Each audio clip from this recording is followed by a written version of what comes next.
Assalamu alaikum, que la paix soit sur vous. Nous sommes à la deuxième partie concernant l'orgueil, l'arrogance, dont nous allons essayer de terminer ce parcours. Il n'est pas approprié à l'humain comme homme ou femme de s'attribuer ces qualités d'orgueil et d'arrogance comme par tromperie ou en se mentant à soi-même, car l'humain, homme et femme, se disant dans une crainte et un amour vivifiant en Dieu seul, doit vivre dans l'humilité, en sa puissance, sa générosité, sa justice. Dieu, Allah Ta'ala, le très haut exalté soit-il, nous rappelle dans la sourate 19, Myriam, au verset 93 et 94, en vérité, tous ceux qui sont dans les cieux et sur la terre se rendront auprès du tout miséricordieux, sans exception, en serviteurs. In kullu ma fi as-samawati wal ard illa ati al-Rahman abdahan. Et au 94, il les a certes dénombrés et bien comptés un par un. Lakad as-saoum wa addahum addahan.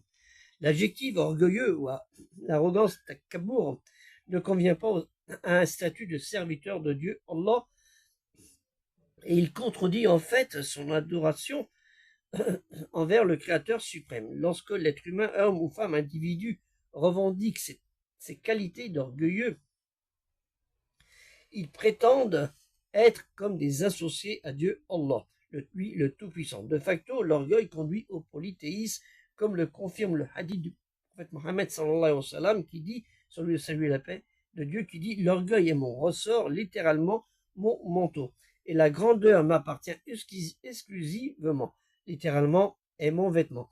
Celui qui se dispute avec moi à propos de l'un d'entre eux, je le précipiterai dans le feu. » Par conséquent, l'orgueil chez un serviteur est fondamentalement lié au polythéisme.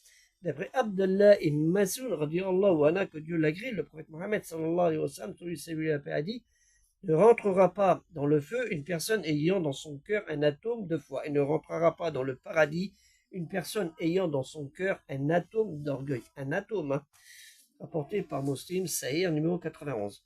Le feu dont il est question est le feu des mécréants, duquel on ne sort pas lorsqu'on y est rentré.